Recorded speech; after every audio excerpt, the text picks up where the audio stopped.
Hi பங்கீஸ் இன்றைக்கி ஒரு ரிஸ்கியான video தான் பார்க்க போகிறோம். நம்ம வீட்டுக்கு பக்கத்தில் ஒரு பெரிய வீடு இருக்குது. அங்கே ஒரு பெரிய மாங்காய் மரம் இருக்குது. அதில் திருட்டு மாங்காய் அடித்து தான் சாப்பிட போகிறோம்.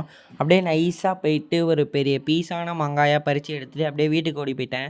அது சுத்தம் தான் முக்கியம்னு சொல்லி கழுவி எடுத்துகிட்டு தேவையான இன்க்ரீடியன்ட்லாம் எடுத்து வச்சுட்டு நானும் கட் பண்ண உட்காந்துட்டேன். 2 சைடும் ஒரு பெரிய பீஸான ஒரு ஸ்லைஸாக கட் பண்ணிவிட்டு பல்லு இடுக்கில் மாட்டியிருக்க மாதிரி ஒரு சின்ன பீஸ் மாட்டிருந்துச்சு. அதையும் கட் பண்ணி வச்சுட்டு சரி வெறும்னே சாப்பிட்டு பார்க்கலான்னு எடுத்து சாப்பிட்டா செம்ம டேஸ்ட்டு, செம்ம புளிப்பு. அப்படியே அந்த நைஸான மாங்காயை எடுத்து சின்ன ஸ்லைஸாக போட்டு ஸ்மால் பீஸாக கட் பண்ணி டப்பாவில் போட்டு உப்பு போட்டு சாப்பிட்லான்னு எடுத்து எல்லாத்தையும் வச்சுட்டேன்.